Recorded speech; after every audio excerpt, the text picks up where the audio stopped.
I'm Kathy Keene, WHBY's Good Neighbor. Nancy Barker has been a friend of the Good Neighbors for many years, actually. Since 2005, she made an appearance on the Good Neighbor show. And Nancy and I always like to reminisce about our childhood. Nancy, welcome. It's good to see you. Merry Christmas. We're going to talk about one of the things that you always, when we do a Christmas show every year, you always bring in the horse bells. Mm-hmm. And these are, what did you say, 1936? From 1936? Well, that's about when that my old? folks bought the farm, what they had, and the horse bells, the horses and the bells came along with it. So Mm-hmm. how long they were before 1936, I can't say. Okay. Explain how these bells are used on the horses. Well, this particular bell goes all the way around the horse's, the middle of the horse. The belly bells, is It's that what they're called called? the belly band. Right. And that goes around, so every time the four legs go on the horses, you've got the bells ringing here. Okay. There's also good for if you got kids that don't want to go to bed on Christmas Eve. My husband used to take the clothesline pole, if you remember clothesline poles. Yes. That held the clotheslines up, and he would go up towards their bedroom and ring the bells, and they thought Santa Claus was there already. So that was another thing, that those bells were always the one that was time to get in bed because Santa Claus is coming. These are beautiful. I love the sound of them. I do too. They Yeah. hang in my kitchen, between my kitchen and my living room, and every time I walk through I give them a little, you know, A little hit. bunch, and so I can listen to them. That's great. And this one, these look very interesting. Those now, were where did put- these go? Those were put on the horse, and they were on either side of their head, Oh, like okay. this. Uh-huh. So as the horse ran, they would ring from side to side to side.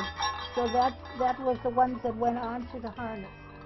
They hooked, you have them here, here, and here, so they hooked onto the harness on either side, onto their bridle probably.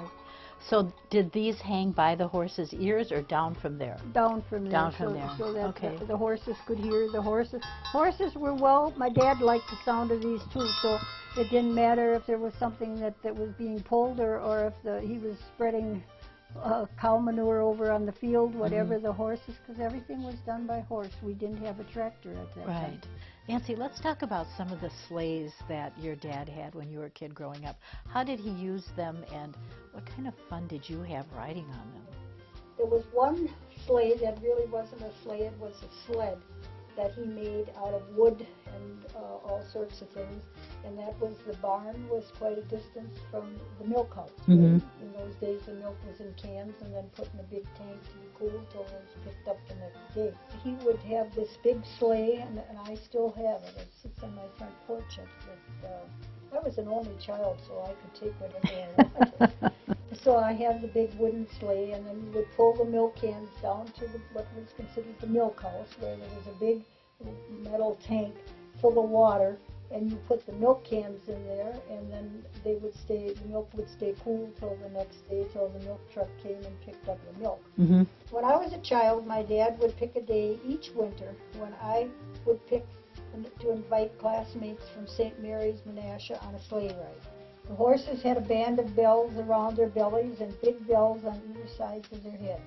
Memories are made of days like this.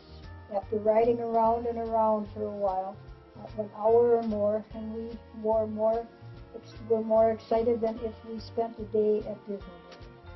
My mother always had hot chocolate and cookies for us in the house. We immediately went to the barn.